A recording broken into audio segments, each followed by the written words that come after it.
Hello বন্ধুরা, আজ আমি আপনাদের সামনে ডিম দিয়ে ডিমের ফুলুরি তৈরি করে দেখাবো। আর এই দেখুন, এখানে আমি দুটো ডিম নিয়েছি। প্রথমে আমাকে ডিমটা ভেঙে ময়দাটা ডিমের সঙ্গে মেখে নিতে হবে ফুলুরি তৈরির জন্য।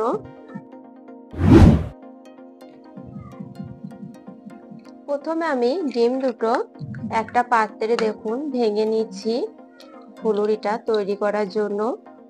দিয়ে ডিমের মধ্যে আমি দিয়ে দিচ্ছি সামান্য একটু লবণ। মিষ্টির সঙ্গে একটু লবণ দিলে মিষ্টির স্বাদটা আরো বেড়ে যায়।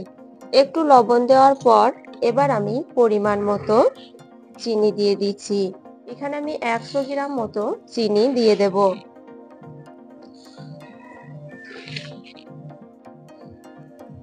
দিয়ে এবার ডিম ও চিনি একসঙ্গে ভালো করে কিছুক্ষণ এভাবে ফেটে নিতে হবে ফুলুরিটা তৈরি করার জন্য। যতক্ষণ না চিনিটা গলে যায় ততক্ষণ ডিমের সঙ্গে ভালো করে এভাবে ফেটে নিতে হবে চিনিটা। আমি ডিমের সঙ্গে চিনিটা ভালো করে ফেটে নিয়েছি। আর দেখুন চিনিগুলো গলে গেছে। এবার আমি এর মধ্যে ময়দাটা দিয়ে দেব। অল্প অল্প ময়দা দিয়ে এটাকে গুলে নিতে হবে ফুলুরি তৈরির জন্য। এভাবে অল্প অল্প ময়দা মিশিয়ে একটা নরম গুলা তৈরি করে নেব। আমি অল্প অল্প ময়দা দিয়ে দেখুন কিভাবে শক্ত একটা ডো তৈরি করে নিয়েছি।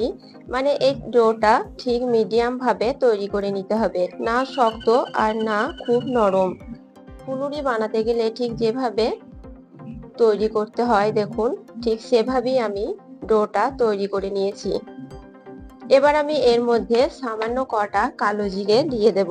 কালো জিরেটা দিলে ফুলুরির টেস্টটা আরো ভালো লাগে।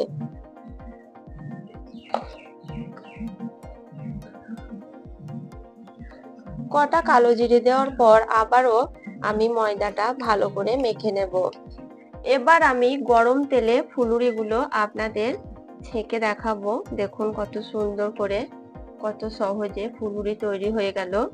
এভাবে হাত দিয়ে সুন্দর করে একে করে আমি ফুলুরিগুলো গরম তেলের মধ্যে দিয়ে দেব।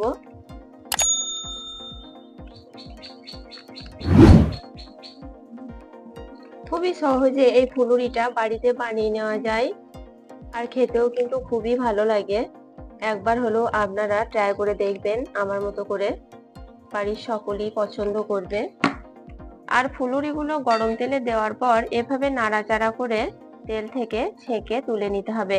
দেখুন কত সুন্দর মোটা মোটা হয়ে গেল গরম তেলের মধ্যে। দেখুন কত সুন্দর লাগছে দেখতে।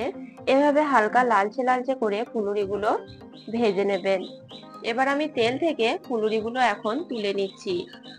সমস্ত ফুলুরিগুলো এখন আমি এভাবে ভেজে নেব। এই দেখুন বন্ধুরা, আমি সমস্ত ফুলুরিগুলো কত সুন্দর করে ভেজে নিয়েছি। ঠিক এভাবে আপনারা আমার মতো করে ভেজে নেবেন আর কেমন হয়েছে আমাকে কমেন্ট করে জানাবেন। আর আমার রেসিপি যদি আপনাদের ভালো লাগে তাহলে আমার চ্যানেলে আরো নিত্য নতুন ভিডিও দেখার জন্য চ্যানেলটি সাবস্ক্রাইব করে দিয়ে বেল বাটনটি ক্লিক করে দেবেন। সুস্থ থাকবেন, ভালো থাকবেন, ধন্যবাদ।